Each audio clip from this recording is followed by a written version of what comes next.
Wintertime fishing. Hot new lures. And I don't know, who else? We'll find out coming up right now. Tackle Shop Live.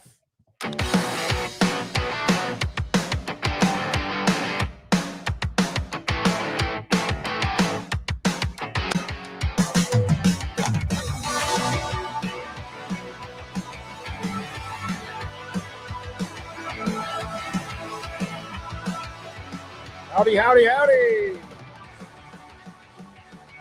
What's up, Robert? Keith Howard, how you doing? Colby. Scott Lockoff. Hi, Scott. Jeffrey Riddle, what do you say, brother? Man, oh, man. Welcome, everybody, to another edition of Tackle Shop Live. My name is Mike Acord. This is George Acord. And we got cameraman Nick behind the camera. But, Nick, we don't have any Corbin Gotwell. CG's gone. Well, if I just talked to him, he said he stroked them today. I knew he would. Well, Corbin went fishing, so he had a guide trip, an evening guide trip right up till dark. So I don't blame him. You know, what the heck, man? Nice day today. You can't blame him for that. I mean, Not at all. I think we're the jokers not going fishing. So, Mike Hayard, how you doing, buddy? Trenton, what do you say, bud? Colby. Yeah, it's wintertime, man. Absolutely. We got a great show for you guys. We're going to talk wintertime fishing. Me and George have been out a lot lately. Yeah. And we've been fishing the real cold water, so it's just been crazy. So anyway, we're going to get started right now. This is Tackle Shop Live, and we always talk fishing, and this is a place where you're going to get some cool information, as always. Welcome, everybody, from Facebook and YouTube. And, I mean, what was it, George? It was 38-degree water temperature. Yeah. And, 37-something in the morning, warmed up to 38. So that's full-blown winter fishing. Yeah, I mean, that's just flat out full blown winter fishing. Yeah, and we got to get as much of it in as we can because you don't know when the water might freeze up in this part of the world. That's exactly right. I was talking with some customers yesterday or the day before from Tennessee, and they are fishing. This particular group is river fishermen, and they fish for smallmouth. Oh yeah, on the tail races coming out of the lakes. Yep. In the upper ends of the lower lake. Yeah. In the river portion. Yeah. They were buying a bunch of our tube heads. They were buying the weedless tube head because they fish in some ferocious cover, but lots of cover. They said the water's getting cold down there. It was 52. So I mean, the point is it's all irrelevant. The point is exactly that. Yeah. It's all relevant on from where you're from. Yep. But the fish still behave. Winter down in Tennessee might be mid 40s. Yep. Winter here is mid to upper 30s water temperature, but it's still that season for those fish. And a lot of the same tactics cross over real nice. Yeah. So that's kind of where we're coming today, because it was interesting talking with these guys. 50-degree water, winter. And they were buying our tube head. Obviously, they're fishing tubes, but they are also fishing blade baits. They are also fishing Ned rigs, and they are also fishing hair jigs, which is kind of I don't care where you go. Yeah, absolutely. North, south, east, west. That's the same thing everywhere, man. A smallmouth's a smallmouth, and they'll eat the same things, but that's a big thing. And I saw here Trenton. Yeah, what's up, buddy? Mike Hayer's here. Who else is here? Todd Langle. What's up, Todd? Good to see you, buddy. Russ, how you doing? Let's see. Don Roeder, how you doing, Don? You just got out of an operation. I talked to Don here recently, and he just got out of an operation, healed up well. That's great. So it's good to see Don getting back. He said he's going to be back to fishing before long, which is good. Tony Spinelli, how you doing, bud? Good to see you. Thanks for stopping in. Chuck Reif, what's up? So wintertime fishing, like George said, and like we got started here, it's all relative to where you're at. It's cold water. It's fish kind of in some sluggish form, and it's going out and trying to figure them out for the day like you do all the time. But in the winter, it's every day is different. The fish are acting different every single day. What worked on Monday definitely doesn't work on Tuesday. You got to change up. You got to move a little bit. You got to adjust.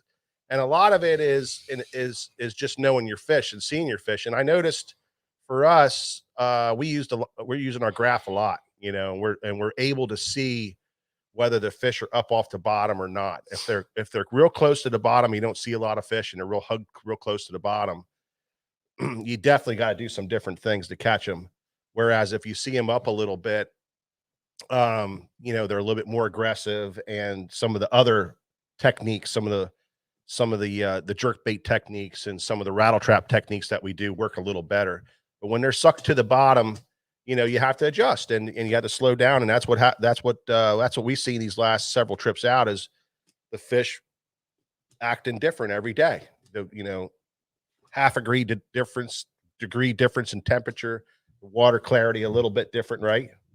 Yeah, well, for me, the biggest thing that I've noticed over all the years of winter fishing, actually, you know, this applies to the spring, the fall, you know, any of the cooler months, big time, is paying really super close attention to the weather.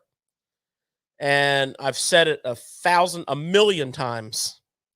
I'm looking for the stable weather. And that's going to dictate, you know, where I'm at on that weather cycle is usually going to dictate how I catch my fish. Because if I can get, that second or third or fourth day of a trend, yeah, where we're going into the positive way of, stable conditions, a little bit of a warming trend, doesn't have to be great. If I can get that pattern, then usually what I notice is moving power fishing type techniques will excel. Yeah. Whereas, if I can't, and my day off falls on, a big break in that weather, say the next front coming in, yeah, then I usually find out that I'm going to have to slow down and drag bottom. Although one of the interesting things that I've learned over the years is there's an early morning bite in winter fishing. It's really strange. If you care to, it's really strange. If you care to be the early person that's out, it's really strange. One of the things I like about winter fishing is I like to set my arrival time around 8 or 8:30. But a lot of times there's even on a down snap in the weather, a lot of times that first hour or two of the morning, those fish are kind of chasing a little bit, even if it's not ideal weather conditions. So my big deal is the weather. Yeah. I mean, I'm like George Cantori over here. I mean, I'm watching this stuff. We got the front coming in. Now you want to notice here, we got the reverse wrap on the north, and then the flow's coming up this way. If you can get some of that stuff going, you're in. That's some good weatherman stuff there. Yeah. Think you can make it as a weatherman on TV? Oh yeah. All I have to do is be right about 25% of the time. Yeah. Baffle you with bullshit, and I'm getting a big paycheck every week. Hey George, real quick. So you're talking about that morning bite, even in that cold water. It's weird. What kind of morning bite? Not you're probably not throwing buzz baits or anything like that, like you would in summer. No, but the thing we noticed is like they'll chase a jerkbait really good. They'll really chase a jerkbait good, and they'll crankbait, and they'll whack a crankbait pretty good, or a blade bait. But for us, it's been the jerkbait. It's been the jerkbait that really, and then all of a sudden it just goes away. A couple of the best ever wintertime crankbait bites I've had have been in that first hour and a half of the day. And then the rest of the day, you can pretty much wrap that crankbait up and put it away. And they chase the sun. The sun does stuff to them, and then there's more boat pressure as the morning goes on. And it's just something. There's just something about that morning. Yeah, there's something about a morning bite in the winter that I think last year we did a show on wintertime crankbaiting. And the following weekend, so 3 days later, we went out and practiced what we were preaching and had one of the best ever crankbait bites. And we put picture on social media. I want to say the graph, we were holding the big fish in front of the graph showing the water temperature. I want to say the water temperature was 36 degrees. And, in the first hour and a half of the day, we caught 30-something big fish on a crankbait. And that's just so representative of that time of the year. I can remember multiple cold weather forays to tidal water in, December and January. And the first deal right out of the gate, throwing a blade bait and just loading the boat. And irregardless of the tide, it's just something about a morning, feeding period in that winter weather that it's pretty consistent. It's not 100%, but it's pretty damn consistent. So that's what I'm finding. Yeah. And, the jerkbait, I'm a big jerkbait guy, and I love throwing a jerkbait, and I'll throw it all the way down to 36 degrees, And I noticed that, for me, that morning bite, they would really come up and grab it hard. They would, you didn't have to let it soak real long. What I call letting it soak back there. They would just come up and grab it pretty quickly. So they're just a lot more aggressive. They were just, and we've seen that, the half a dozen times we've been out this year so far. We've seen that same hour and a half in the morning, real aggressive fish, really biting well. And then you'd have to go into the real subtle jerkbait and, the real finesse jerkbait and getting it deep, letting it get down, trying to get it deep as possible, and really letting it soak and getting the fish to bite it. And that makes a lot of sense, because when you did your live with Corbin the other day, you said first thing in the morning, you guys we did so well on them. That day we went live, we did so well early that we didn't want to stop to turn on the camera. It was like, because I was on the cameraman, because these knuckleheads, they won't do it, So I'm the guy that has to stop and do it. And I was just, I was being greedy. I wanted to fish and catch a couple, and I was catching them pretty good, and I was getting some good bites. So I just kept fishing. But, and then, so it changes, and it changes throughout the day. And that could be even when it's good, like today, last couple of days, we've been having a warming trend. So today was a really good day of fishing. And as Corbin said, he went out and smashed them really well. It could have been that it wasn't a jerkbait bite. It wasn't a rattle trap bite, which I know he likes to throw. It could have been just a really awesome Ned rig bite today, or it could have been a really awesome Kitech bite today. You don't know, I have to talk to him about it to see, but it would be interesting to find out whether because of that warming trend, whether or not those moving baits work. But the thing about winter fishing, but me and George really learned is, if anything, you really got to go through the whole gamut of lures. You got to fish them all. And we got some stuff up here that we throw and that we're going to talk about a little bit, but you really got to work it all to figure out exactly what the key is. And, well, the other thing about winter fishing that I always like to emphasize, the fish will be considerably shallower than you might think. Don't be afraid to fish.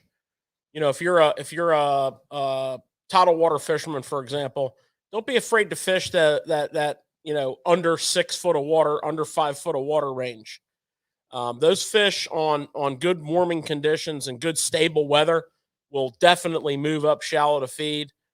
If you're a smallmouth fisherman, or what we do a lot of is river smallmouth fishing, probably the last 3 or 4 years, maybe 5 years, we've spent the majority of our time much shallower than normal,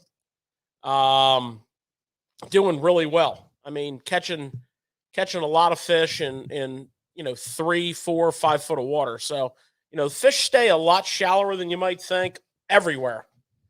And, I mean, I think one of the things that's overrated is, this kind of bottom is warmer than this kind of bottom, or the water's warmer here than it is there. It really isn't. I mean, the water will be warmer on, one side of the lake or river than the other, because that side's getting more sunlight on it. But, is rock warmer than some form of vegetation, or warmer than clay, or warmer than mud? I don't think so. I mean, the water temperature is what the water temperature is. I think the thing that the fish take advantage of is when it does warm up, and we're talking a degree, but we're talking sunlight beating on the bank. If you get out of the wind, I definitely think it's the the sunny sides of the. Yeah, if you get out of the wind, yeah, when you're out in the woods or something on a cold day, and you get out of the wind and get on the sunny side of a big tree, yeah, I mean, you can instantaneously feel absolutely that heat. Well, those fish can too. Absolutely. So and if anything, the bait and too. they move. Well, that's why they move shallower. Yeah. The bait fish move shallower. Absolutely. And the fish, and don't underestimate the shallower bite. Well, we do have David Andrews was out today fishing, and he was fishing a 3/8 ounce blade bait on docks in deep water, which makes sense for where he was fishing. And he didn't get bit. Well, that's not to say that you could have you could have went shallow and got on one of those sun-beaten banks, those rocky sun-beaten banks, or where it was a little bit calmer and the sun was beating on. Who's to say if you would have went there and tried it that you wouldn't have caught fish? So the only thing I would say there, David, for you, any suggestions would be, don't get locked into what you're supposed to do. Well, the thing I would say is, was there bait fish present? Yeah, well, even still, George, if they're not biting, if there's bait fish present, then there's fish there. Well, yeah, but if they're not biting, though, if they're not eating, because they won't, sometimes they won't eat at that particular time. You got to go try something to figure them out. Couple of them will. I know, but I wouldn't sit there and fish all day long in the docks and not catch a bite without going shallow and trying that shallow rip wrap type of bank, or some of those shallow flats, those shallow points that come up out of there, those cuts, the mouths of the cuts, and some of those banks down in those shallow banks right on the edge of the creek channel edge, that goes down through there. I'd be cranking that thing like crazy, especially on a day like today when the sun popped out there in the afternoon. I would have been cranking on that shallow, right on the edge of that channel edge, man, and just cranked the hell out of that thing and seeing if that would have worked. You don't know. You got to try it. So we got an on the water, well, I guess you could say off the water report from Corbin here. Yeah. And he said today was a little bit of everything, but TRD, yeah, tube, Kitech, and the World Minnow is legit. Yeah. He's saying, but the key was he caught a lot off of school off his 360. Yeah. And the Mac sent Little Trooper. Yeah, so he was fishing the bottom a lot. He was, dragging the bottom, and that's what I'm saying. Even though that warmed up today, and you would have thought that the jerkbait bite would have really came on, and that the, these typical things, and that's what I mean, David. These things that we think that should work in the winter, and that you should be doing, and that that these fish are coming off them, these big bags are coming off these techniques. There's times where this is not going to work. You got to try something different. You always got to be changing up in the winter, and you got to be messing with different baits. The blade bait doesn't always work. Well, you have to find bait. I know, but sometimes the blade bait doesn't work. Can you at least agree with me on that? I didn't disagree with you. What? I just said you have to find bait. I know, but you know what I'm saying? Sometimes Sometimes a blade bait, he's telling me he's fished a blade bait all day long. Sometimes the blade bait doesn't work. Sometimes the tube doesn't work. Sometimes the crankbait doesn't work. So you got to be able to change and do what you got to do to catch these fish. And it's a tough place down there anyway, you know, in the winter. But if you're not catching fish, change it up. Go do something different. Well, question for you, Mike, to help that guy out maybe. Yeah.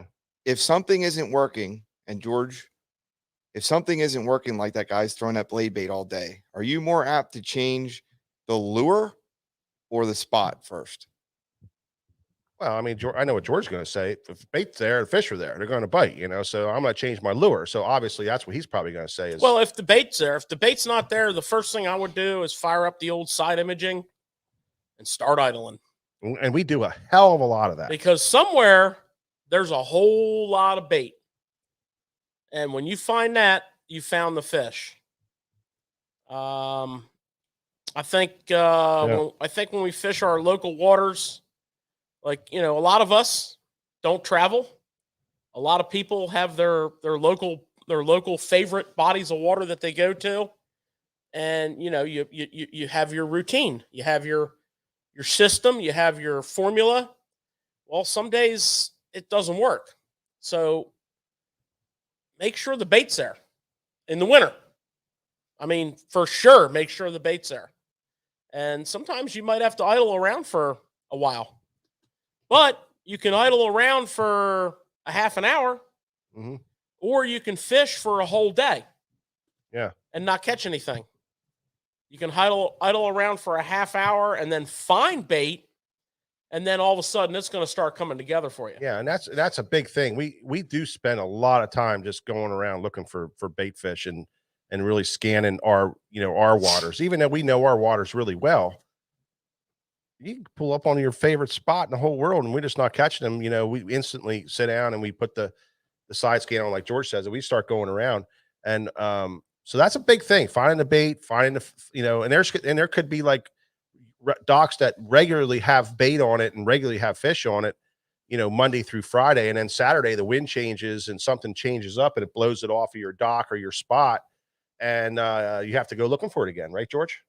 I mean, many times we'll fish a certain yeah. I mean, if the wind's blowing out of the east for 3 straight days, I'd be looking on the west.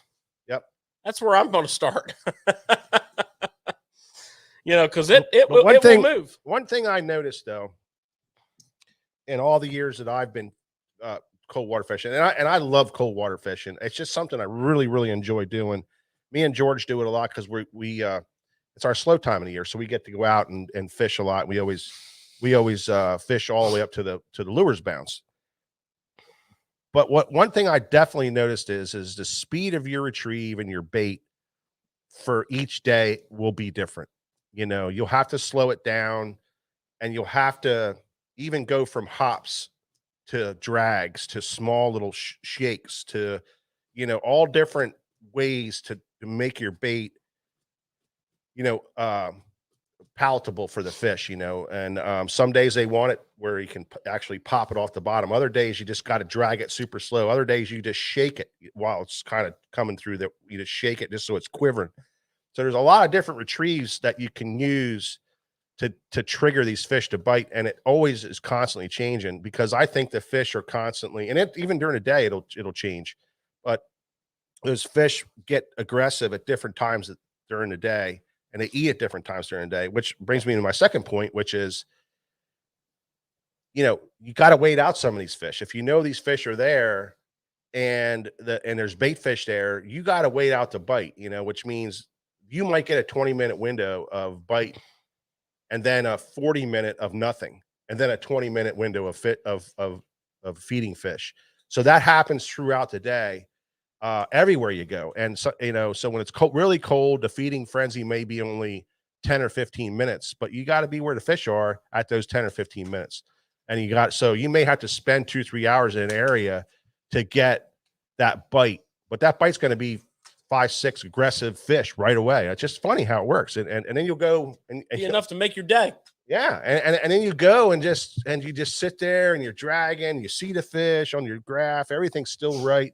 And then all of a sudden they just fire up again. You get this very strange small bite window. So you know, the other problem is then you can move too much. You could definitely move around too much. But if you can cycle between 2 or 3 spots throughout the day, so you keep your mentality sharp and just keep cycling those 2 or 3 spots, you're gonna run into them feeding, you know, a couple of times during the day. And you're gonna put a nice bag together. That's just the way it is in the wintertime. So Absolutely. But I think if you pay attention to your weather patterns, and if you pay attention to like little things like your wind direction, it's going to put you in the right direction of how to start bait wise. yeah, And then some of these little things we're gonna talk about here. Johnny, go ahead, George. Yeah, they might just play a little more. Yeah. Mike Klaumeyer, yeah, buddy. I'm with you on that one, buddy. Jeremy Boyd, how are you? Paul, what do you say, Paul? Bob Austin, Jim Fairco? What's happening, buddy? How you doing? I know I butchered your name. Logan Schellenberger, what do you say, Logan? Man, thanks a lot, everybody, for stopping in. This is Tackle Shop Live. If you're just tuning in, we are talking winter fishing, and this is the true winter fishing. This is when you got to really slow it down, and those fish are locked into those wintertime holes, and we're trying to figure out how to catch them. And we're talking, we're trying to help out with, you know, what we do to catch those fish in these types of conditions. And so far we've been talking about water temperature and finding bait and finding the fish and sticking with the fish and not sticking with the fish and moving and when do you move and those types of things. Jimmy Arnold, how you doing, pal? Jeff Gorecki, what do you say, pal? How you doing, man? And Mike Shally, I am the hammer, not you. That's what he meant, Mike. That's funny. So yeah, Johnny Kopp, I did say hi to you, buddy. How you doing? So, Zach Altland, how you doing, Zach? So baits, George, what are you throwing? What are we throwing this time of year for our main largemouth and smallmouth, our main baits this time of year? Well, when I'm largemouth fishing this time of the year, I am 99 times out of 100 tidal water fishing, and it's a great fishery. I mean, I fished the Potomac River and the Upper Chesapeake Bay. The wintertime fishing there is spectacular. You know, the fish are grouped up as they are almost everywhere in the country during the winter. They're favoring, you know, wintering areas that are protected from wind and current, but not too protected. Yeah. And so, you know, my rotation is from cranking to jerkbait to blade bait to slow and way down. So crankbait wise, I am a big fan of in the coldest water, which is what we're kind of seeing right now. I am a big fan of a kind of a obscure Rapala crankbait. It's called a X-Wrap Shad. So it's in the X-Wrap family. And it's a shad. So it's basically the X-Wrap version of the famous Shad Wrap, which is a great, well-known cold water crankbait. Phenomenal. But this crankbait needs a little attitude adjustment. Yeah. To fish it properly. This one here, you take out of the package and you go to work. This has VMC treble hooks on it. The hooks are fantastic. Yep. They hold up real well. I've caught a truckload of fish on one of these baits. I've had one for probably close to 8 years. Mm-hmm. I swear to God, if I snagged the thing up, I probably would even go swimming for it. He's going in for it in the winter because it's that good of a bait. But this bait will run down into about 6 feet of water or so, and it suspends. So my favorite presentation with this is I'll pull into an area that I want to start my day off at, Yeah, it's X Wrap Shad, Caitlin. And I'm going to probably have that morning active bite. So I have that going for me.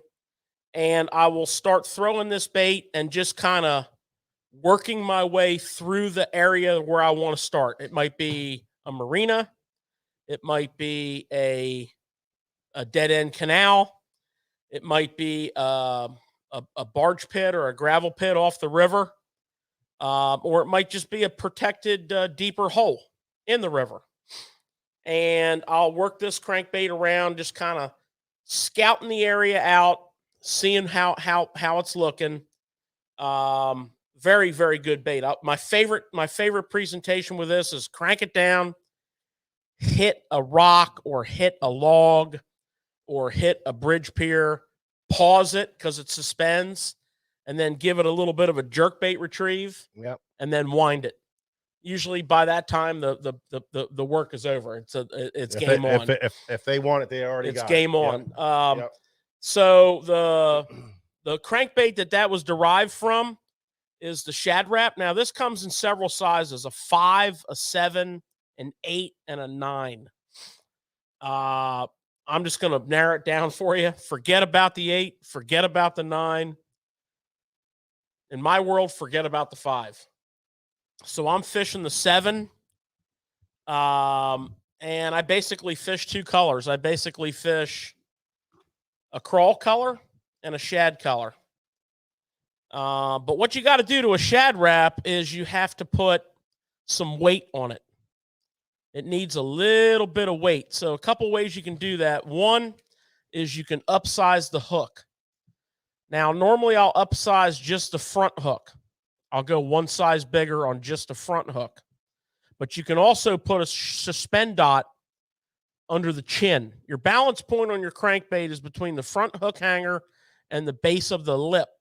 So in that chin area, you can center up a suspend dot or two. And what you're trying to do is you're trying to take that rise out of that balsa. You're trying to add that weight to it so that when you pause it, it rises very, very slowly, if at all. The other benefit of that is the bait will actually cast a little better. The balsa Shad Wrap tends to sail on you, and it can be a little frustrating. This bad boy right here, this dude, this is the modern age Shad Wrap. This thing goes. Cast like a bullet. Now, the other thing that I do on this crankbait setup is I only fish these baits on 10-pound fluorocarbon. You can't go any heavier. Matter of fact, you can drop down to 8. But when I'm tidal water fishing, that's a very risky proposition because you're cranking rock, you're cranking old, what's that down there in the spoils? Old concrete and rebar. All kinds of nasty stuff. stuff. So I mean, I don't know if you get wrapped up in something with 10, you're probably dead anyways. Yeah. But the High Seas fluorocarbon or your favorite brand, it takes a beating. It takes a real beating. It does. A good fluorocarbon will hold up to a lot. It's pretty amazing. Now there's a ton of other flat-sided crankbaits, and I know a lot of you have your favorites. And by all means, throw that bait. Mm-hmm. One of the newer baits that has come on the market that I've been really excited about since I saw it at the ICAST show, and I haven't had a chance to fish this bait yet, so this is for informational purposes only. Okay, there's no don't know anything about there's no SFT knowledge on this bait.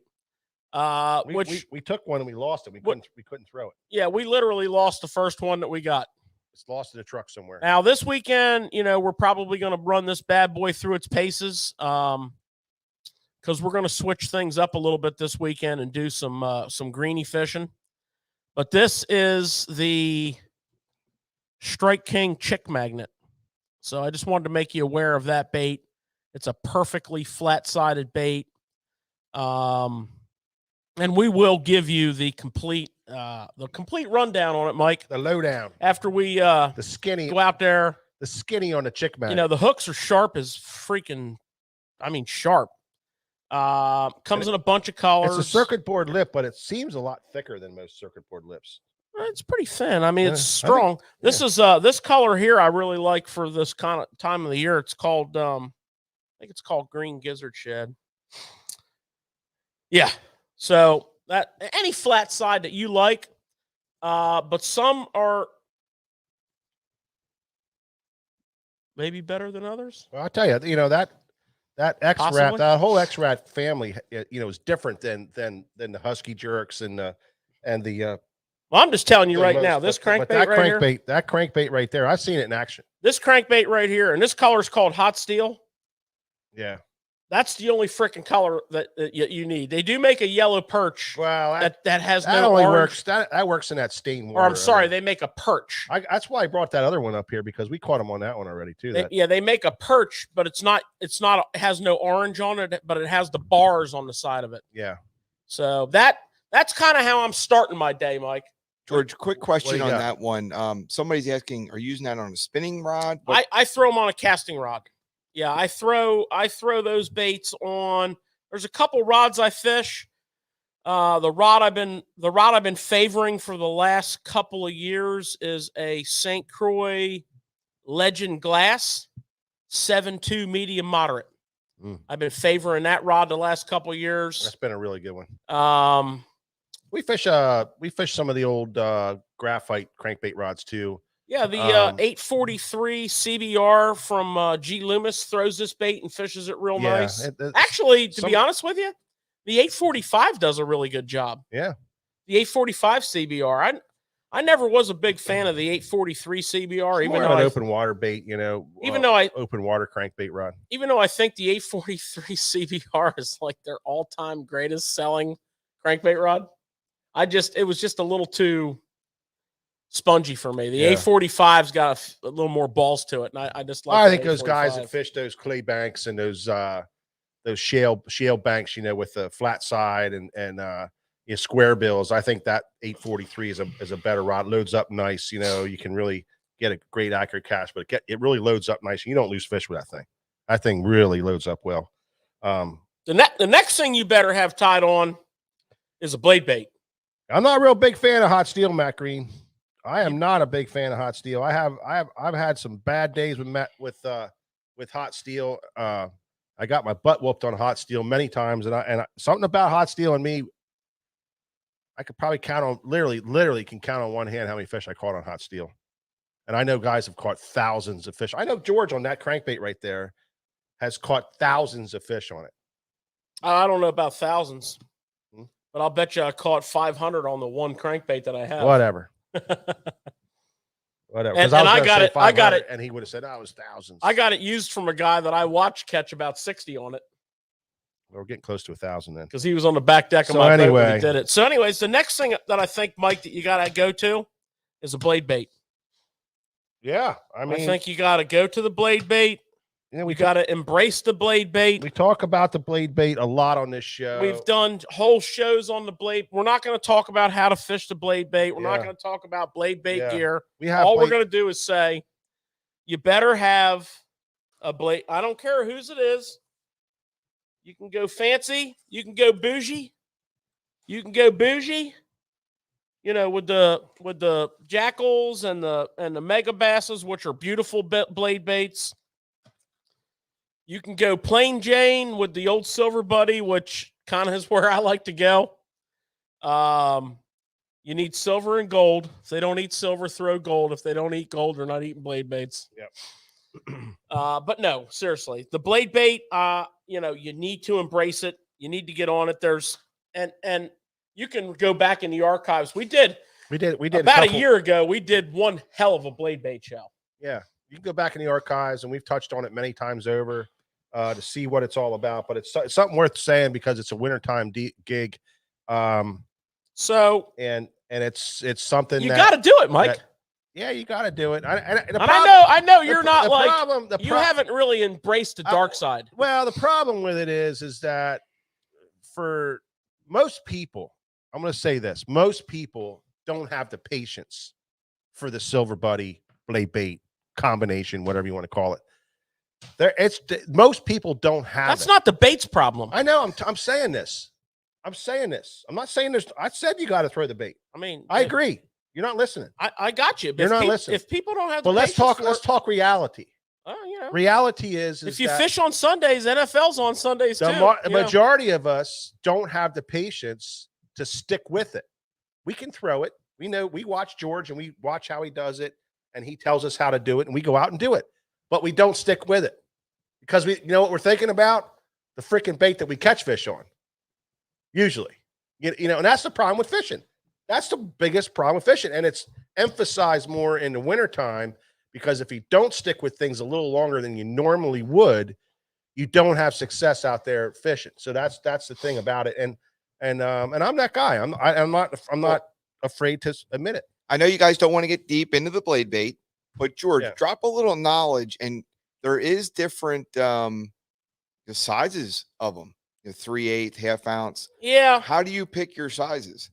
Well, and you know, I tend to keep it extremely simple. I carry a 3600 Plano box in my boat. On the end of it, it has written heavy metal. About a third of the box is vertical jig and spoons. You know, Hopkins shorties. The rest of the box is blade baits. 90% of them are half ounce. So most of the fishing that you will do from, say, 8 or 9 feet deep and deeper, you're going to do with a half ounce bait. Now, there are times, particularly when I'm fishing, you know, some of these tidal water areas where I'm only fishing 4 or 5 foot of water. And in those times, the lighter blade is handy. Okay. And there's a couple different companies that offer some different options in that department. There's some 3/8 ounce baits, you know, like for silver buddy, you got to drop down to a quarter, which is fine because a 1/4 ounce silver buddy in 4, 5, 6 foot of water is very effective. But there are some companies that make a 3/8. For example, the Megabass Dyna blade comes in a 3/8, but it gives you that bigger profile. Okay. The Blitz blades tend to be a little bigger in profile because they have a zinc body. So you're going to want, you know, unless you only fish deep water, you're going to want a couple 1/4/ 3/8 baits in your box. But think about your ratio. Most of the time, you're probably fishing 6 to 8 feet or deeper. But some of the times you might be a little shallower. So have, you know where you fish, you know what you're doing. Have that ratio in your box. Yeah. Now, the other thing is that we've talked about time and time again, you are going to get snagged with a blade bait. But what you do before you get snagged and how you act once you get snagged is the difference between success and failure. I fished a pretty good period of time a few days ago with one. I got snagged about 400 times, and I never lost a bait. Yeah. So step one, if you're in a rocky area, if you are fishing rock, if the bottom is rock, take the front facing point on your trebles and cut them off. Or pick a bait that has doubles on it. You know, if you look at the key burn from Jackal, if you look at the Trago Vibe from Megabass, does that come through with? No. Oh. If you look at the Trago Vibe, the Trago Vibe from Molex, they come with doubles on them and good ones. Or you can just take your side cutters out and just clip the front facing point on both trebles. And if it's not a really bad area, you can just get away with the front treble. But I cut them. And, you know, when you pick up on that rod and you are snagged, you might not be snagged. You might just be almost snagged.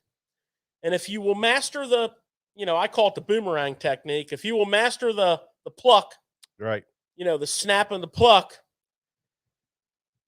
Do it. Like if you're the person that goes, well, I can't fish with you because we're going to be chasing your blades down all day long, or you better bring a lot because after a while I'm just going to let you break them off. I was going to say there ain't no damn chasing with George, so you just might as well break it off and go to something else. No, I chase down stuff, but you know, if you're not willing to, you know, adapt to it, and after a while, there's no mercy. You're just gonna have to go through all your blade baits. But Well, it's amazing how it's amazing at how good they. Yeah, well, Jerry Ray, for you, the funny thing is that George fishes it on a spinning rod. He fishes it on a 7-foot medium fast taper spinning rod, and I think that we used to fish them a lot on baitcaster, and I think the spinning rod thing is some of the key to this, to fishing this. And then the other thing is, and I'll go back to this retrieve thing, is the speed in which you're working this bait. This kind of movement here doesn't always work. It never works. This kind of thing right here that you see everybody doing with these jigging things. It doesn't normally work in the wintertime. It's a very subtle pickup, controlled drop. Well, you want to swim it up a little bit. You want to go a little faster than feeling it. You want to engage it a little bit, but you want to pick it up and let it fall. I see a comment on here from probably one of the best blade fishermen I've ever seen. Yeah. Mike Piccolo says, "Love the blade." Well, he does love it. He's caught tractor trailer loads of fish on it, and with good reason. He's mastered it. I mean, you can pick that bait up, and I don't want to really get bogged down on blade bait fishing here because we did a whole show on it and we talked about it. Yeah, go back. But the point is, you need to fish the blade bait. Absolutely. And then one of the other things that you need to embrace is the compact jig. When you get on these fisheries, especially on a day like today when that water warms up a little bit, those fish are going to move up. They're going to get real active, and a compact jig, while always a good choice, it's truly a year-round bait, but a compact jig is straight cash, homie. Love it. This is a missile. Love it. This is Ike's Mini Flip, which is one of the more famous compact jigs on the market. It's got, a nice weed guard that's long enough to be trimmed. Comes with a fine cut skirt, blah, blah, blah. But the real key is the hook. It's not a big tank, heavy ass hook, because one of the things I want you to do when you're wintertime jigging is I want you to back your line weight down. 15 max. Max. Okay. 15 max. And go and drop yourself down. Don't get the big frickin' flipping stick out. Drop yourself down to a medium heavy, a 3 power or a 4 power, that's not a pull kill, and back your line down to, 12 to 15. And, notice how I have that chunk rigged for a compact. Also, I didn't punch that chunk. I threaded it on. This is the new Missile Baits mini D chunk, which was obviously made for this jig. That's why it fits it so well. But look at that. It's a nice compact presentation. The other thing that I like in the wintertime, and now we can have it again, pork is back. Oh, yep. Uncle Josh. Oh, it's sealed. Can't show them to you. So we've got the number 11 and the number 1. Now, you can leave the number 1s here in the store. Just invest your money in the number 11s. Old school pork. Uncle Josh is back. Limited 11s and 1s. There's no 101s before anybody asks it. And a big thing with the pork was the only negative part. The big thing with they lost their ever loving minds on the price. Yeah, but the nice thing about that pork is I've got jars that I found the other day because I moved recently and I was packing some boxes and I found some old number 101 spin frogs in Woo! black, and I found some number 11s in black Dude, and blue. I got the jig for that little 101. Yeah, and I kind of opened them The up. hair jig. I kind of opened them up and got a little thing I had there and lifted one out, and it didn't look bad. It has to be, that jar has to be 12 years old. It's got to be. Yeah. And they're still all right in that juice. But thing about that pork that I think we miss, I think that we missed with it over the years that we didn't have it is, when that bite, winter fishing, and one of the problems with winter fishing is that bite is so soft. It's what they call a pressure bite. It's not even a pull. It's not even a pop. Sometimes it is, but most of the time it's just a pressure difference in weight, a pickup, and there's weight there that almost feels like a leaf. You don't even know they're there really until you're picking it up. But pork is really excellent for those fish to hold on to the bait. Yeah, and that's what it's always been. And whereas plastic, it is, but there are some alternatives. Yeah, there is. Max scent and meaty chunk, and that's where this stuff started really popping was, some of that stuff. Or one of my favorite things to do is to take a flatworm in the cold part of the winter and put it on, bite it back a little bit and put it on a hair jig as a trailer. Yeah. So I'll take that flatworm and I'll knock about a ½ inch or 3/4 of an inch off of it, and then I'll thread it on the hair jig as a trailer. Yeah. And you've got the smack scent. They hold it. It gives it a little body on the hair jig. Plus, if you're fishing, like this is an 1/8 ounce hair jig, it gives you a little casting weight too. That's a nice hair jig too, isn't it? That's that VMC hair jig. I don't know, man. Beautiful. They must have,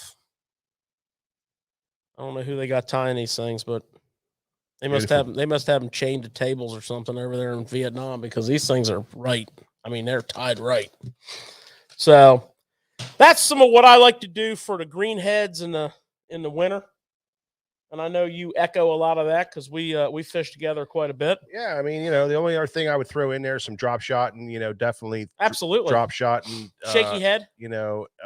And definitely a shaky head for those greenies down there, but real subtle, and I'm always about the baits are the baits. There's a lot of the baits that you can catch them on, but man, I'm telling you, if you don't present it properly and really, really, really think about slowing down and knowing what slowing down means, a lot of you guys, I've seen it. Me and George were up Sunday, and we were fishing around a bunch of guys, and there was a few guys that you could tell really, really got it, and there were some guys that were fishing like it was summertime. They were just working their baits way too fast, and they weren't getting bid, and you could tell it was really bad. You got to slow down in this cold water. You got to present the bait like it's natural. And these suckers aren't darting around and zipping and zinging. They're cold-blooded animals. They're just barely moving around, and they're sitting still a lot. And henceforth the selection.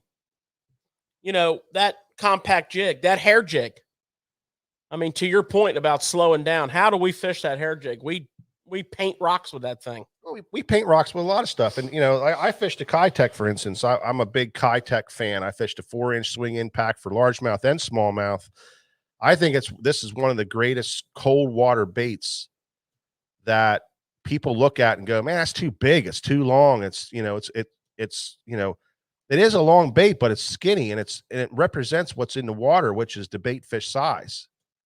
That's what the bait fish are. And they eat it. And it's got it's scent cooked into it already, which is nice. So you don't have to worry about, setting everything all up. It's got a squid scent in it, but it's really soft. So when it's sitting there on the bottom, this is no kidding, when it's sitting there on the bottom, like we leave it on the bottom, just setting there and counting 1, 1,000, 2, 1,000, 3, 1,000, 4, 1,000, 5, 1,000. That's a long time sitting still. The small currents and subtle wind currents and stuff is allowing that bait just to move and do its little subtle thing. And it's on the bottom. It's barely moving. And then when I move it, I just kind of drag, slide, drag, shake. They eat it. Slide, drag, shake. So it's, And then coming up here, when it gets really cold, I switch everything over to 6-pound line to even make it even more finessey, you know, and get it down quicker and lighter. And then I could use a lighter jig head and slide it even slower without getting hung up. But, you know, they got heads for them things that are made for weedless setups, you know, so you can get it weedless. You can stand it up nice. These are great. It's a great head for that Kitech with a weed guard. I fish it in open water where there's not a lot of cover. I fish it just on the regular ball head jig. I know you can't see that real well, but it's the SFT ball head jig with a 3/0 hook. You can fish that really good on there. You know, bait fish colors. If the water's dirty, you go to a black or a black down in tidal water and a Sungill. And a sungill down there is really good in that stained water. Don't have to get crazy in these colors. You just don't need it. You know, we talked about it. You go back through our stuff. We're not crazy on colors. You know, we're not carrying like 50 different colors. There's just the right shades for the right combination. 25. And it's you know, it's something that's real good, you know. So we have our dirty water, a couple dirty water colors, a couple clear water colors. And it's funny, it was on Sunday we were fishing. This is how crazy color is. I sifted through, because I'm a big Kitech guy. So I threw the bluegill flash, which is my favorite. I was fishing that for like half an hour. Didn't even get a bite. Then I went to the sungill because George was like, man, it's cloudy out. You got to go to yeah. You got to go to the sungill. So I busted out the sungill and I fished that for 30. I was saving my ace up the 30, sleeve, 35 minutes and not a bite. And I'm like, son of a gun. I said, maybe it's that sexy shad day, because that sexy shad to me is a really good wintertime color. You know, that real crystal clear water, man. That sexy shad is bad to the bone. So I bust out the sexy shad. I'm like, they got to eat this thing, man. I fished that for 45 minutes and never get bit. And we're fishing around. I pick up a jerkbait, I think, or something. And George says, I'm going to fish that. I'm going to fish that Kitech.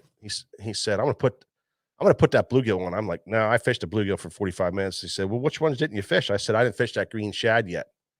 Silver flash. Silver flash it was. Silver flash. This one right here. He said, I said, I didn't fish that silver flash. Well, this is no bull crap. He picked it up, put this on, threw one cast, and had a 3-pound smallie on it. And I'm like, get the hell out of here. So he throws out, fishes a little bit, maybe 10, 15 minutes, catches another one, then catches another one back to back, then catches another one. So then I bust mine out. I get the green shad on, maybe third cast, I catch one.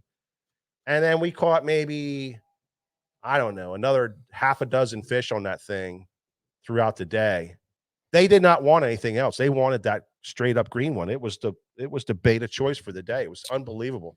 Well, you know, the interesting thing is, and I think everybody has experienced this, you know, we tend to downplay the importance of color.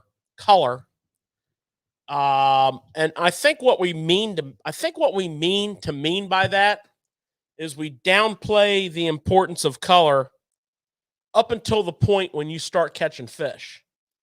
And then color becomes a factor in us dialing in our bite. Yeah. You follow my logic there? Well, I think we downplay the fact that we don't have that you don't need 12 colors. Well, no, I think what I'm trying to say is, like, we have our working set of colors that we know, this color for dirty water, this color for clear water, this water for sunny, this color for cloudy.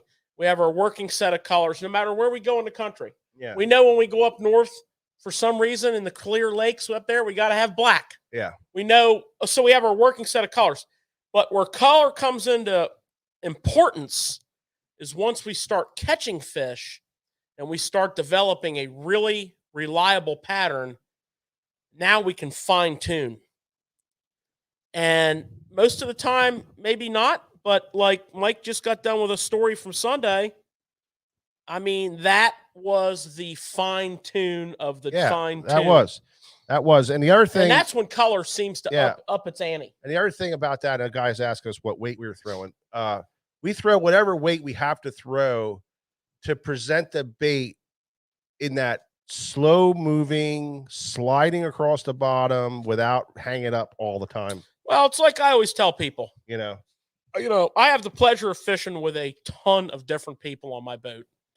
And some are really experienced and some aren't. And I always tell people, be honest with yourself. Make sure you feel the bottom. If you don't have a ton of experience and the person who is catching the fish is fishing an 1/8 ounce and you're like, oh, I have to fish an 1/8 ounce, but you can't honestly feel the bottom because you don't fish a lot. Well, I mean, go to a heavier weight. Just go to 3/16. That'll change everything. You have to have a baseline. You got to feel the bottom. If you're in the wintertime and you're fishing a little hair jig like this, okay, the difference between an 1/8 and a 1/4 is massive. If the wind starts blowing and you were feeling the bottom with an 1/8 and you stop getting bit, you probably need to put a 1/4 on. Yeah. That little tiny change, it really does, is huge. And I did that. Okay? I did that. I was fishing a 1/8 ounce and I just wasn't, wasn't happening. Normally with the combination that I throw, an 1/8 ounce most times gets it done. It wasn't getting it done. I went to a 1/4. Third or fourth cast, I caught one on a hair jig. And because I said I wanted to catch one on a hair jig, and I kept throwing that 1/8, I'm like, damn it, I'm just not getting down. Went to that 1/4 and I was really. Well, Mike got a new hair jig rod, so he's been hell bent on catching fish on hair. All of a sudden, it's been like the rebirth of Mike, the hair jig fisherman, for the last. It really has. Since the water got cold, he's put a box of hair jigs. He dug it off the shelf, put it back in the boat, and he got this. We call it the Steelhead Rod. It's 7 foot 10 inch Victory, medium light, made for hair jigs. Yeah, and open water hair jig rod. I mean, we're all fishing it. We're all loving it, but it was fun, Cat. It's a departure from the norm. I would tell you something. It's fun when you load up a big old smallie on that big long rod, Nick. It's the funnest thing, and you're like, way back here, that rod's. I just can't picture you throwing it. It's a long rod. You know what my hair jig rod usually is? G Loomis SJR 722, which is a 6 foot medium. And now I got this 711. I'm not kidding, man. It looks like it's like a salmon rod. And I'm trying Steelhead. I'm trying to figure it out. I'm trying to figure it out. I think really what it is a specialized rod for these guys that are fishing that Great Lakes hair jig bite, where they're zigging these things way out there, and they're not even really jigging them; they're just reeling them back. They're swimming them back, So I understand that, but I wanted to catch a fish on it because we got one. Hey, quick thing, guys. You were talking about color and how important color can be. A couple shows ago, we talked about Aaron Martins and how he would just dissect it down to, so that's a good show for people to look back at and look at that. And it's funny. There's days where we just get so dialed in, and I understand that, and we think that way now because of him. We said this when we had our tribute to him. we think that way and dialed down because of the way we've watched him over the years. And me and George always do that. We dial down, and we get it to where it's like this, and this is why we're catching them. Boom, boom, boom, and boom, the more you fish, and particularly the more you fish like the same area. Yeah, Paul, that was a 710 Victory. Say you fish a certain lake, or you fish. Now some of these lakes are huge, so to say you're fishing a certain area, if you run 30 miles in this direction, it's like you're in a different lake. But anyways, my point is, the more you get dialed in, okay. We're all starving for knowledge, and we're all starving for coaching. And, we share, fishermen, we share, no doubt. We're like a big community. That's part of what the show's about. But I know in my own personal fishing world, color has become way more important than I ever used to give it credit for. I mean, I was, you can look in my jig box and you're going to see black and blue, green pumpkin, and a couple other oddball colors in there, some brown and black, some oddball stuff. But the more I fish an area, the more dialed in, you do end up with more colors. I mean, the big Z-Man TRD bag. They had a small one. Then they brought out the big one, you know. Mine's full. What they got now? Cube. Now they have a cube, which is a 2/3 that size. It's 2/3, like, but it's square. It's, you know, they got all kinds of stuff now. Well, we're going to talk about the cube later, but the cube on this conversation of color with me, yeah. cube ain't going to work. I mean, I'm carrying like literally every freaking color of TRD made, and I didn't want to start out like that. Yeah. You know, but well, different scenarios occurred. We've all been through it. I mean, when I first started bass fishing, and you better have them TRDs with you now. You know, we listened to everything everybody said, you know, and oh, Johnny won a tournament down there on a green pumpkin black back with a touch of pink on the tail, and then he put 3 dots of dye up around the shoulders, and he ran a yellow feather on the back, and then he put 1 dot in the belly. Well, guess what you did? You went and bought all that shit, and you made that crankbait up or whatever the hell it was. You did it because you know that's the way you start fishing. You think that's the way it is, and then you revert to having a next thing you know, you're having a yard sale with boxes of stuff you haven't touched in years. You know, it's just out there. You know, it's like this is all the stuff you accumulated because you were so doc talk person. You were a doc talk person. Then you dial yourself way down to where you're kind of now you're starving yourself. You don't have the right setup. But now me and George are where, you know, we're back to where we understand colors. We understand what it's about. So our boxes are growing bigger and bigger and bigger, and we understand shades and changing stuff up in this minute thing. And we're dialed into that. It's not a wasteful thing like it was back 25 years ago 30 years ago when we first got into it. It wasn't wasteful.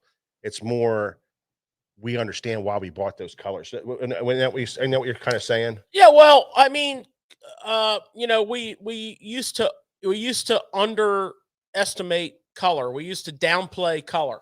Well, at first we would buy color because somebody told us to. Well, yeah, way. Yeah, that's what I'm saying. But you know, then when we started, we didn't.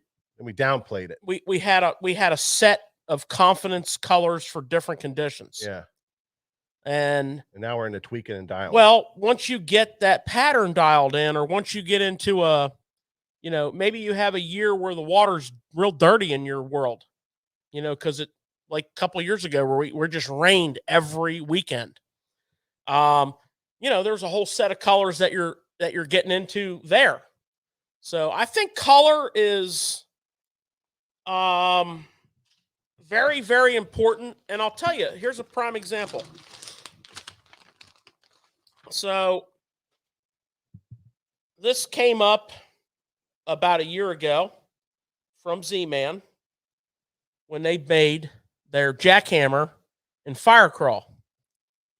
And it was so wildly successful that, I mean, fire crawl is dynamite in the spring and in muddy water. And every major manufacturer of high quality bass tackle, and this is no exception. This is Missile's new mini D chunk in their fire crawl color, and they have a jig to match it.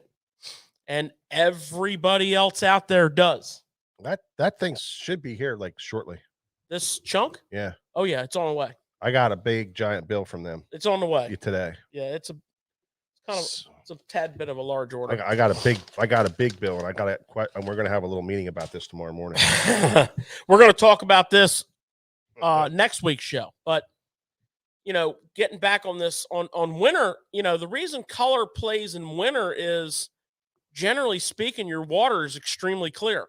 You know, cold water is, you know, not able to hold the particles in it, you know, because it's not as dense. Right. It drops out. So it clears up, it gets really clear, and these little color hacks come into play. Sexy Shad. I'm telling you, man, sexy Shad. Telling you, buddy, get it out.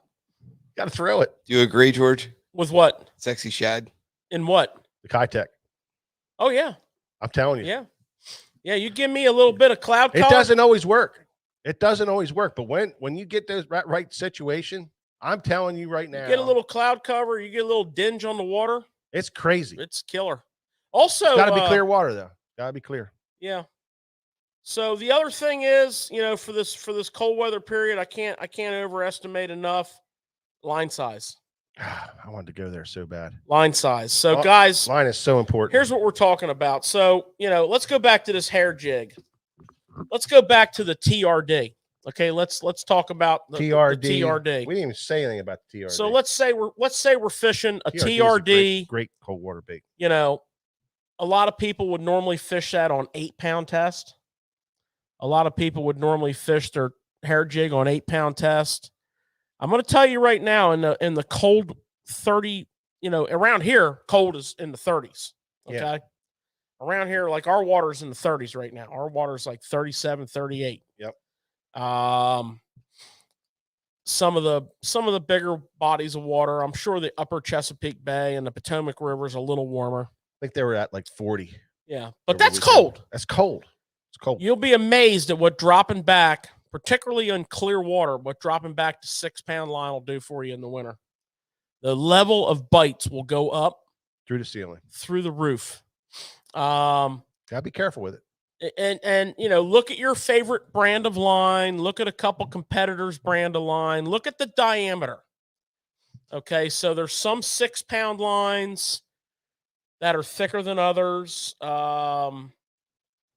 Check that stuff out. I know Sunline makes a 7-pound line. That's the diameter of a lot of companies' 6-pound line. But get in that 6-pound range in this really cold winter bite, especially when you're throwing a TRD or a hair jig, or something along that line. And this is where you break out that rod. You have that rod, and this is why you spent that money on that rod.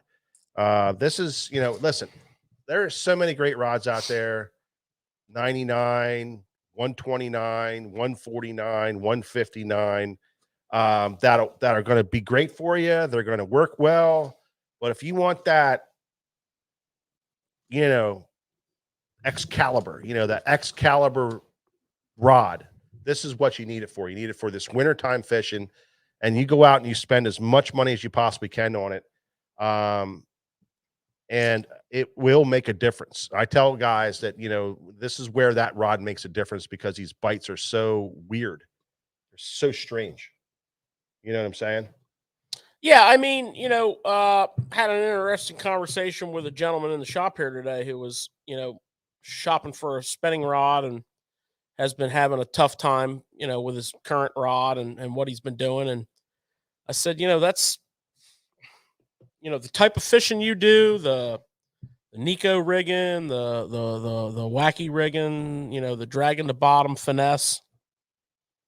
That's the rod you spend your money on. You can buy sensitivity, you can buy feel. So, fish a good light, sensitive rod that has the right stiffness to handle a 6-pound line. Drop that line back, go to a 6, go to a 7, whatever. But it will make a difference for you. Now, of course, a lot of us fish straight fluoro, but some of us also fish braid to fluoro. And that's what's so beautiful about that setup is, cut your leader off and change your leader. 10-pound braid right to 6-pound test. Yeah. Fluorocarbon. Yeah. So guys, you both agree that you should downsize your line. Mm-hmm. What's the reason why? What do you think? Well, it allows you to, fish lighter weights and get that bait to go better, cut through the water better. You get more action out of the bait. When it hits the bottom, it gets down lighter and scoots better. You can throw that smaller bait with that smaller line. The diameter of the line has less resistance in the water. It allows that bait to vertically fall and present itself like you would in the summertime with a 1/4-ounce head. This brings me to something that George said earlier. He might be throwing that hair jig with an 1/8 ounce, or not the hair jig, the Kitech. Yeah. But the other person might not be able to feel bottom. Right. Well, that person should also be asking George, what size line are you throwing? Because that could be a big difference too. Yeah. Yeah, and most of the time 8 pound is the gig. This Yeah. time, most of the time you can get away Most with, of the places. and most of the stuff 8 pound you can get away with, and even these guys down at the bay where they're fishing, heavy cover, tight to the poles, more vertical presentation than anything. Even 10 pound they can get away with, because of just the way they're fishing. But even in those situations, if you can go lighter, you're going to get more bites. Now, you're not always going to land those fish. It's, that's just part of it. But if you're not going to get bit anyway, then why not try to get bit with the light line and at least try to get that fish in, and what we found is that you can present that stuff much better. And Justin Woodall, he said about, do we ever drop shot? Absolutely. We drop shot all the time. It's dynamite in the winter. Dynamite river bait, dynamite in the winter. dynamite. We don't really talk about it much in the river. But we do a lot of drop shotting in our tidal fisheries. Yeah. There's a lot of guys. There's a couple of guys that are doing really well on drop shots. We dabble with it, but we have our success mostly with what we throw. We do a lot of drop shotting, in our tidal fisheries, Justin. Yep. It's super. I mean, it's a year-round approach for us, but it's really important in the winter. And you're right about the leader length. Usually, I find in the winter the leaders are shorter. But yeah, drop shot for sure. Our river fishing, Justin, is really trying to get our baits to drop in behind these ledges and get our baits down in the fish's face, properly. So if that's a drop shot, we'll bust out a drop shot. But a lot of times it takes a heavier jig head with a Ned rig or these other baits to get it to vertically fall perfectly down in front of these fish and really get it to sit down in there and get behind some of the stuff, because we're fishing different fish than a lot of people are fishing. And it's just that's the way we fish. We just fish differently than a lot of people, and we catch different fish. But there's a lot of guys doing the drop shot. He's a Connecticut river rat. Yeah. So Justin, our river is that we fish the most, which our shop's named after. The bottom 40 miles is a series of dams forming reservoirs. Okay. So that's, much deeper water. We drop shot down there all the time. We do a lot of drop shot in that environment. Our upper part of our river is free flowing and it's pretty shallow. And it's most of the year the drop shot doesn't play or is not necessary, but this time of the year it does. Our other fisheries around here that are rivers are tidal waters, and the drop shot's critical there. I mean, it's just a dynamite winter presentation. You got to be a little careful with thanks for the question there, yeah, by absolutely. the way, Justin. That was a great question. Absolutely. You really got to be careful with the light line, but go out on a limb, try it. You get that light line. I know guys that are fishing. You hear guys fishing all this 4-pound test stuff, and there's a lot of guys doing it. I don't think you necessarily have to do that, but at least that 6 gets you down and gets that bait moving properly and getting it down to the fish properly. And you will get more bites and you will catch a different fish out there than what anybody else is catching. Oh, when it gets really cold, like real true winter. Yeah. 6 is a big key. And you will get particularly more bites. On your jig style baits. Yep. So particularly on your jigs. Andy Shell is asking about A-rigs. Absolutely, Andy. We throw them in the winter. And I got an answer that's going to sound kind of stupid to you, but we stopped throwing them when we stopped getting bit. Yeah. Mike and I had a day. It's been quite a few years now when the A-rig first came out. It was cold as hell. The water temperature was in the mid 30s. Yeah, it was cold. And we caught our fish on A-rig and jerkbait, and they're on YouTube. That video's on I videotaped it. It's on a YouTube page. We absolutely slayed them. So, to answer your question without trying to sound like a jackass, because I mean it sincerely, when they stop eating it, that's when we put the old A-rig away.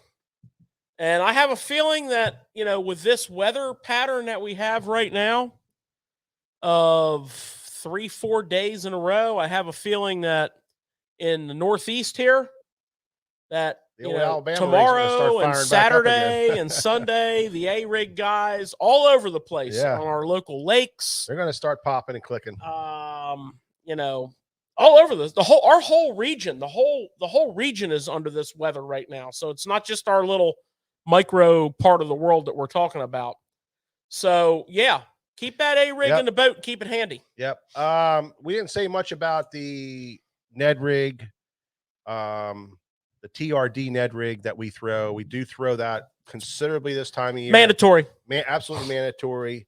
We've been messing with the Berkeley power bait in the Little General, I think they call that thing. Yeah, the Maxcent Little General, and we threw the Little Trooper, which is a little crawdad, like a little bitty crawdad, and we thrown the 2.5-inch tube.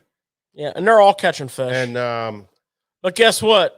They're all good. Mr. TRD's hanging right there with them. But that toe to toe. That TRD, man, we like to fish the deal color and the goby and green pumpkin. Well, especially on a sunny day. We fish a couple different ones, but like George said, we have a whole bag full of them that we use for different shades. Have to have it.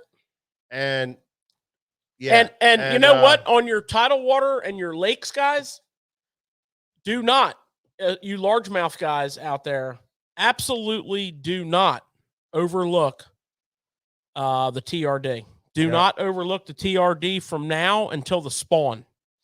One of the most deadliest things that Mike and I have been exposed to and have used from now until the spawn on largemouth is the big TRD. Yeah, well, even I mean, the big TRD is absolutely phenomenal, but that little TRD catches gigantic fish. Oh yeah. People don't realize how big a fish that thing catches. Beasts. It catches huge, gigantic fish. It's unbelievable. Mike, I think we should take a quick second and thank our sponsor tonight.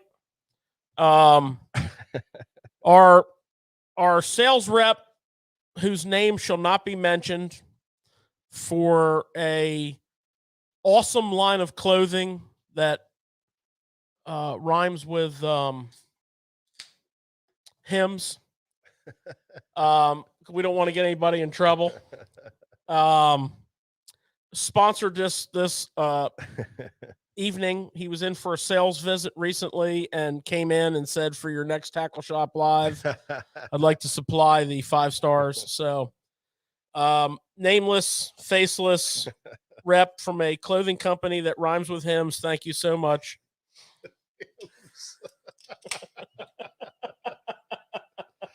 I wonder what that could be.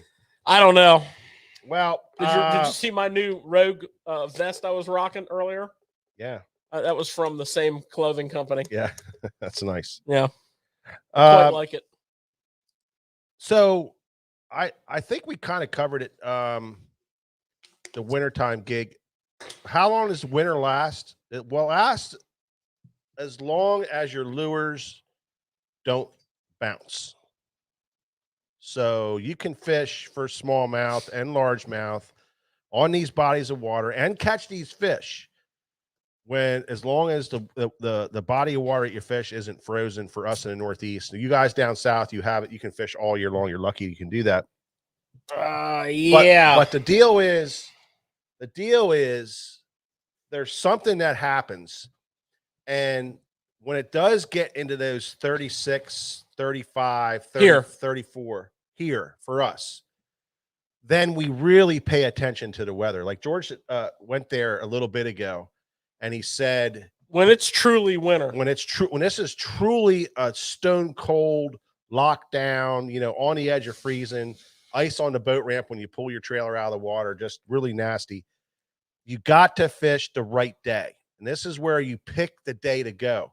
And 3-day rule. And that's the 3-day rule, which he said, where it can be, cold outside in the 30s and the low 40s for a couple of weeks. And all of a sudden you get that little bit of kick where you might see 47, 48 degrees, 46.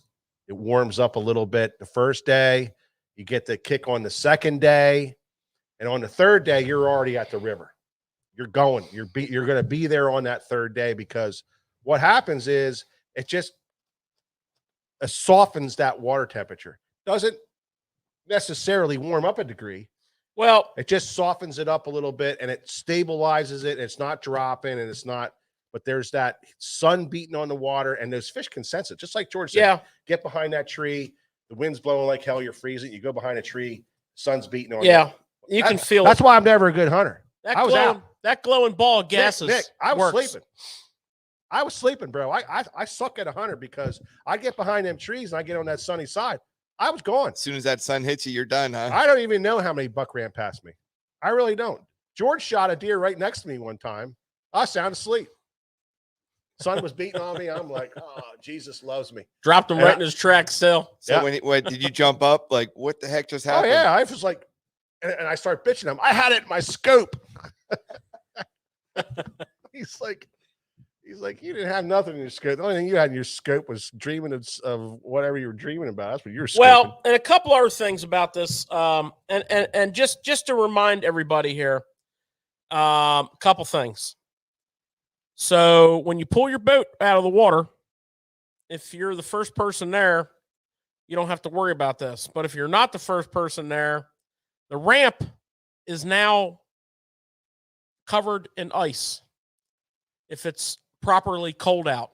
Yeah. So when you're backing your boat in, make sure you kind of shift your tires to the part where the guy in front of you didn't drag the water up. B, carry some sort of sand or salt in your vehicle. Yep. To coat the ramp with. Mandatory. And watch walking down and getting in your boat. Fall on your ass, bust your head open. Okay, the other thing is everybody, been there, for the most part, likes to wear inflatable vests. Mm-hmm. So, PSA. PSA? Public service announcement. I mean, I should have some Walter Cronkite music or something, man. So, I mean, like, so, you know, when you get that bargain inflatable vest for like the price of a rearming kit of another vest, there's a reason. And in really cold water or air, in really cold weather, if that vest fires, the volume of air that is being released to that vest is reduced because of the temperature. So if you have a jacket with like a 28-gram bottle, not going to float you. It might not be enough. You might want to wear the old school zip up, or know where that little blow up thing is hanging there. The other thing is, start blowing in that thing. You know, these things have to be rearmed. Okay, you might get away with it in August, assuming you don't knock yourself unconscious, but you will not get away with it when the water's 37 degrees and you're bundled up with all those clothes on and you get in that water. You are not going to be able to get yourself back in your boat. So, not to sound like I'm preaching, but I really would like to see you all fish with a friend over the winter. And instead of those solo missions, I'd really like you to look into rearming your vests, because I know a lot. I had a guy on my boat Sunday. I said, when in the hell was the last time you rearmed that vest? I actually had, and this is a true story, I actually had someone on my boat in very rough weather in a March tournament. We came back into the ramp, and he was concerned about the boat hitting the dock. And I told him, you know, don't worry about it. To no end. You worry about getting you off the boat. The boat is not going to hit the dock. And, of course, he tried to save it, which, you know, was unnecessary. And the man, an elderly gentleman, by the way, went in the water under the dock. And this was one of those solid docks that's heavy like concrete. There's no airspace. Came up and hit the underside of the dock, was disappeared from sight. Came out coughing, spitting, and laughing. His vest never popped. His vest never popped. I'm like, when was the last time you rearmed that vest? He goes, never. was like a 10-year-old Stearns Yep. vest that was never rearmed. Never popped. So you need to rearm these jackets. You need to, if you don't have the big 38-gram bottle, think about going back to your old zip up. And you know what? With a little bit of safety and common sense, we can enjoy the winter and catch, catch the good fishing that we're talking about, right? Keith Howard, having someone else in your boat requires friends. You guys have met me, right?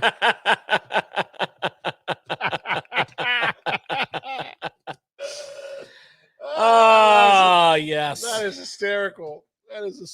Yes, we have, Keith Howard. We've met you. Keith, you should advertise on, like a dating site or something. For a fish. No, he should go to what's that? The dark web, George? Maybe they have a Tinder for bass fishermen. Yeah, you should go. Just swipe right there, Keith. You got to go to the dark web for somebody to fish with you, bro.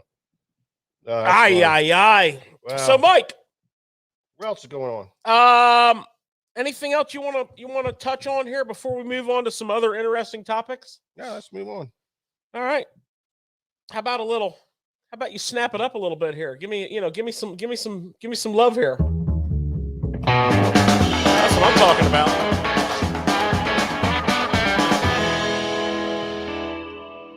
Yeah, man. So, Tucker Smith and Logan Parks are the anglers who won the Johnny Morris U.S. Open. Yeah. So, couple interesting things here.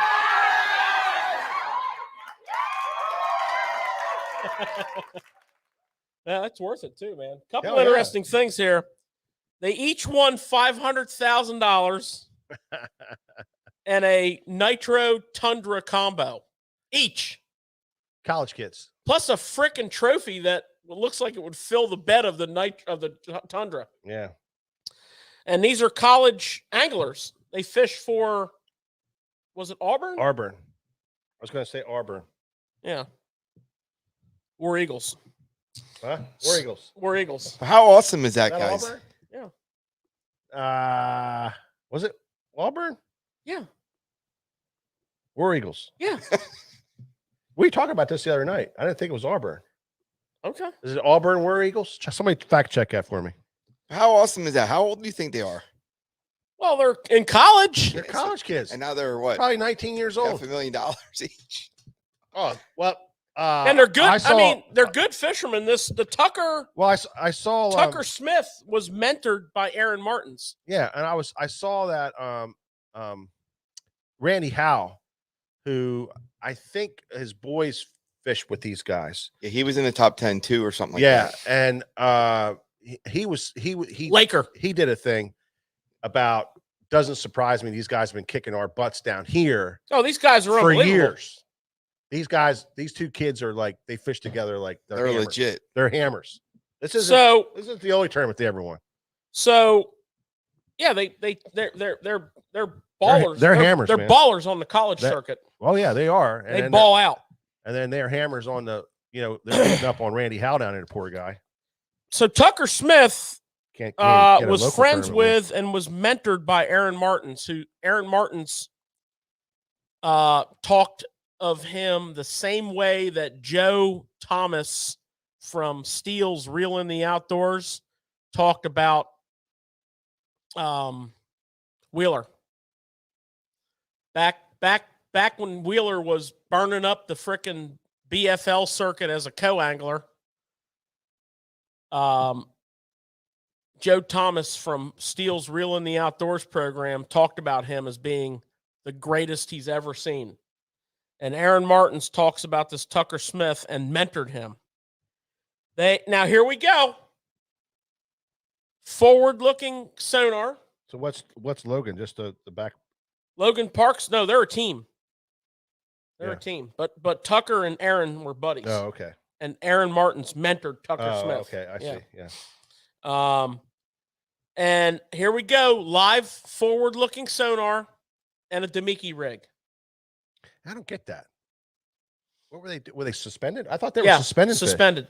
And they fish a Demiki rig. Oh, the Demiki rig. The Demiki rig. Oh, I'm thinking. Right. Yeah, that's that. Now we're gonna actually. That's that jig head with the. We're gonna actually do a Demiki rig show.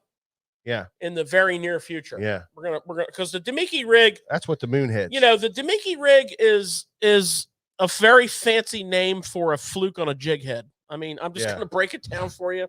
It's like the Nico rig. Yeah. Well, back when I was a kid, we put a finishing nail in the head of a trick worm and wacky rigged it. Yeah. Little did we know. Yeah. But we're going to talk about the Demiki rig in the future. But shaky head.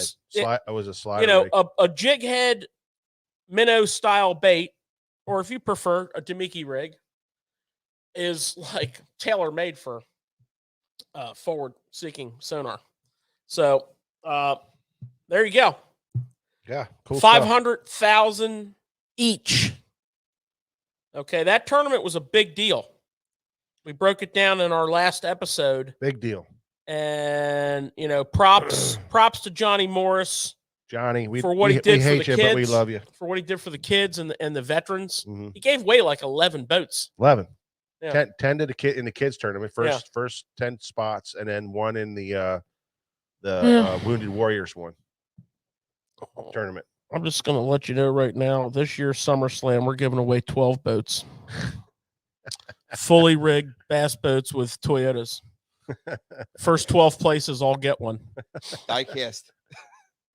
No, the plastic ones, so the boat floats. You just busted my whole freaking thing, man. Giving away 12 rigs. Well, the other thing I have for you, the Electric Boat Angling Championship came up on my radar. Powered by Elko Motor Yachts.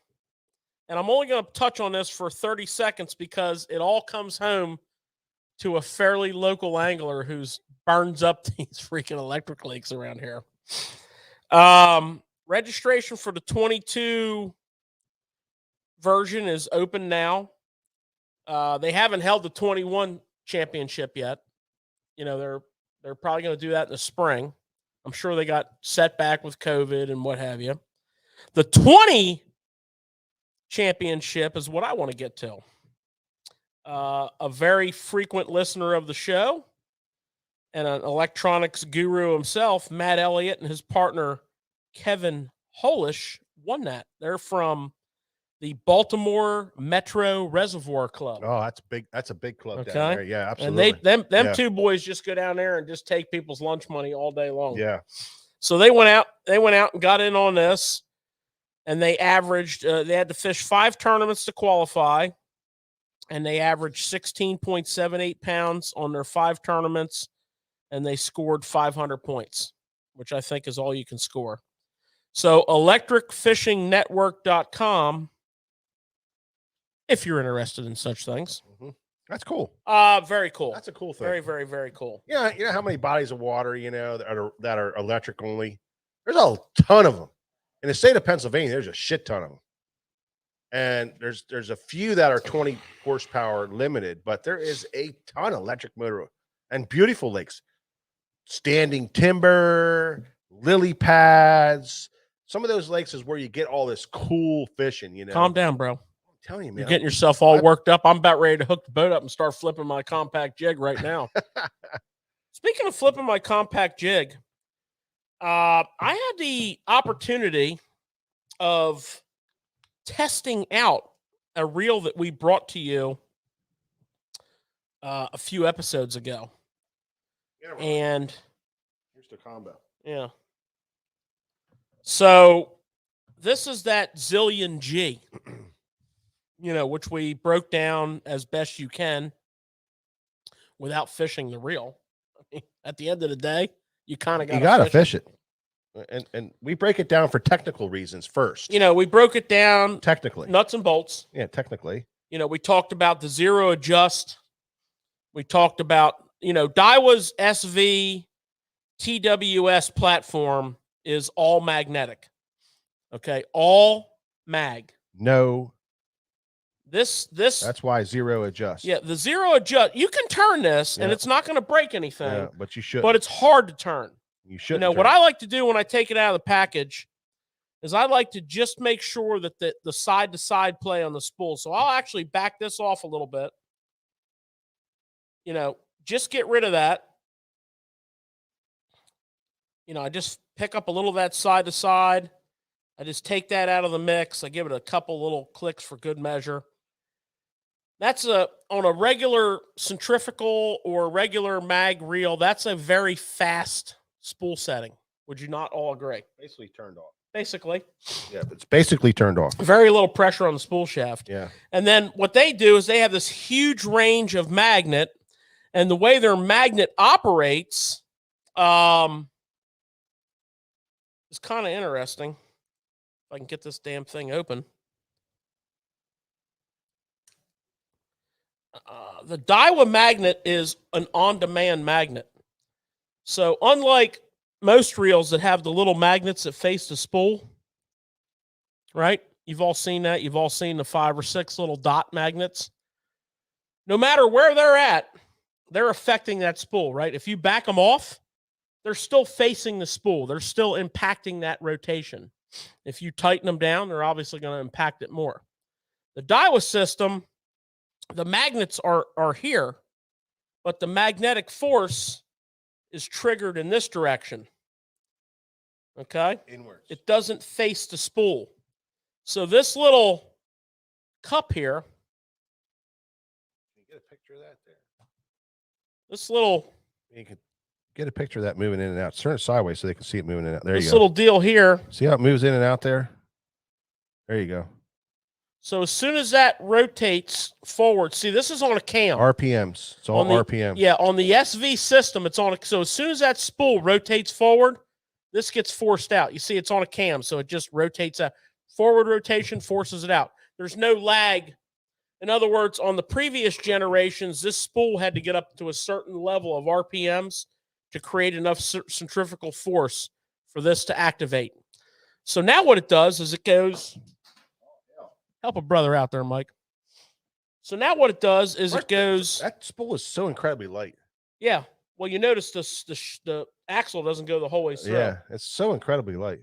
So now it enters here in the magnet, and right. So depending on where you have your magnet set, from 0 to I don't know what it goes up to, 20 or something. That's how you adjust a reel, and I'm here to tell you, it's unbelievable. I'm here to tell you. You wouldn't think it. You wouldn't think it, honestly. I was cranking. You put it on 10 and you have to back it off because it stops the cast. I was cranking a cast. I mean, cranking it. You guys can go on our TikTok and you can see George cast it. I was banging a cast, and I took my thumb and held it in the air. I was throwing it on this Megabass Orochi flat side special, which is a fantastic hard bait rod. I was yo-yoing a trap on here. I throw spinner bait on here. I throw a chatter bait on here. I throw my square bills on here. I mean, this thing is just the great all around. You can jerk bait with this too. This thing is a top water rod. This thing is badass. It's the Orochi Double X flat side special. And that was a pretty sweet little combination. I'm not going to lie. Robert, I got the Daiwa sweatshirt that I'm wearing because I'm an awesome individual. And the president of Daiwa handed me one because you're great. I'm great. I'm a great guy. Now, greatness recognized. We got everybody here in the shop got one from our rep. Now, this is a sweatshirt. I believe in the spring they're going to be giving this away, George, with the. I don't know. They did it last year. Yeah, they did it last year. You actually gave these away. Yeah. I think you bought a anything tattoo. Anything tattoo, you got the sweatshirt. I think they're probably going to do it again this year. There was a successful program for them for 2 years now. So keep your eyes peeled. Maybe you can buy the Zillion and get one of these sweatshirts, on a mail-in rebate type of thing. Listen, Christmas is coming up. If you want to treat yourself, Robert, also that Zillion G is freaking legit. Yeah. And I mean, I'm telling you, it's pretty fairly well known in the world. I'm a big freaking Shimano guy. I love Shimano reels. I am a Shimano junkie through and through. But I will recognize greatness wherever greatness is to be recognized, and that TWS system is great. That Zillion G is legit. Now I will come back in about a year, and we'll go with the wear factor. Okay, so we'll talk about that.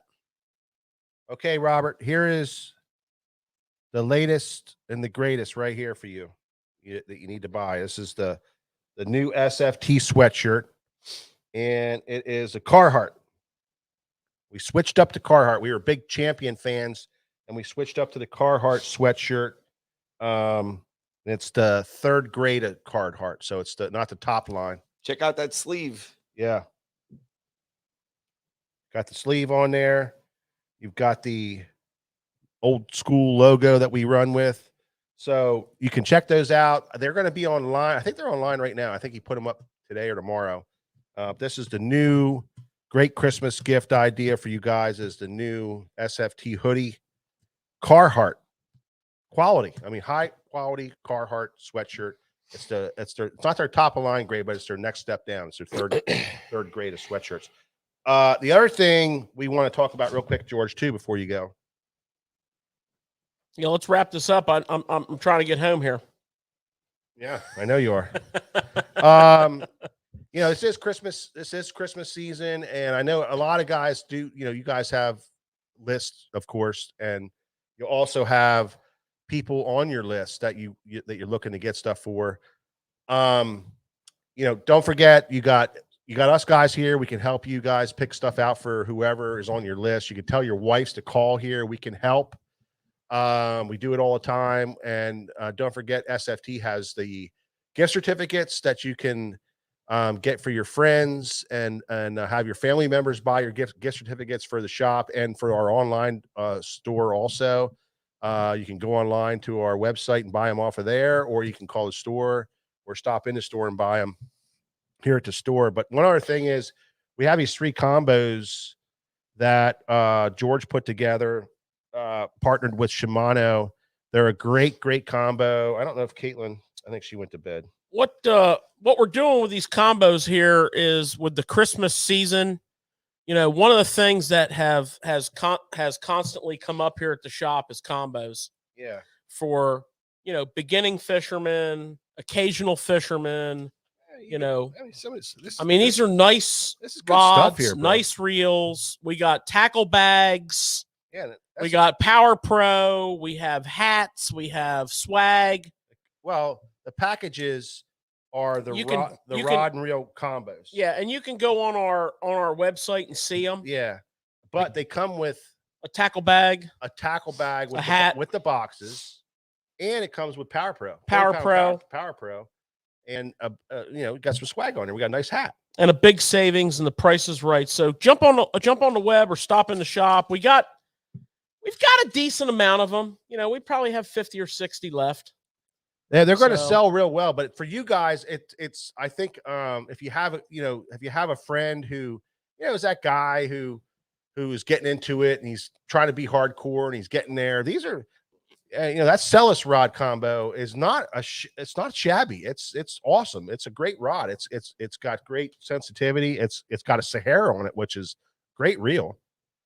I mean, this is quality stuff, and George did a great job helping get that put together.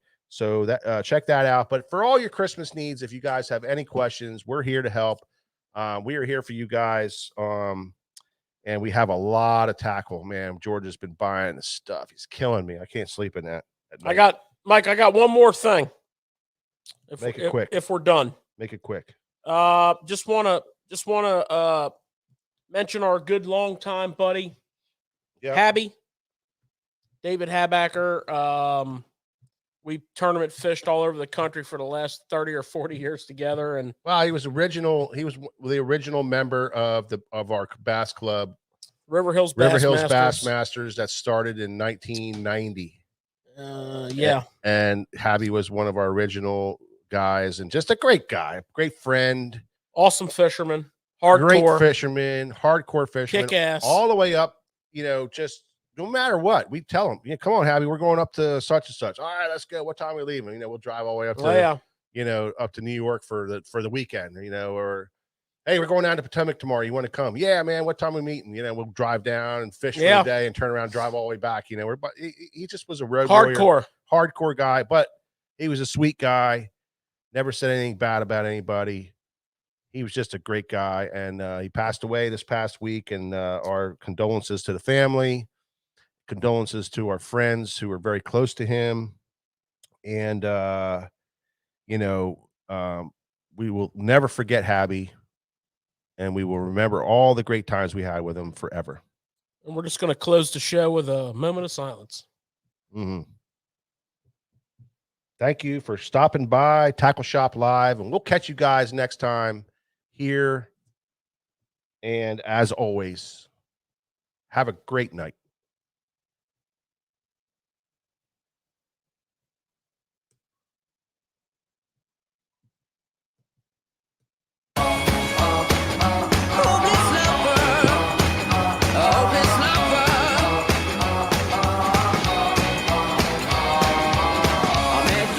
Sunny day, right there you took my breath away.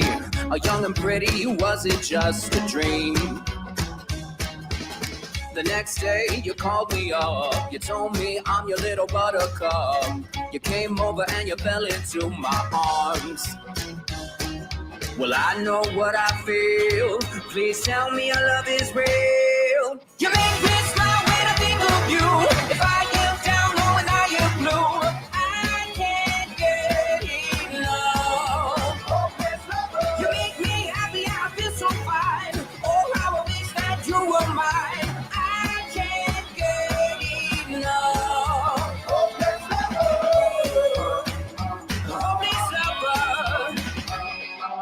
I woke up all soaked in sweat, with chills running down my neck. I'm going crazy from just the thought of you. A long blonde hair and your beautiful smile. Your sense of humor makes it all worthwhile. Don't make me wait, it's not a funny game. You know just what I feel. Please tell me your love is real.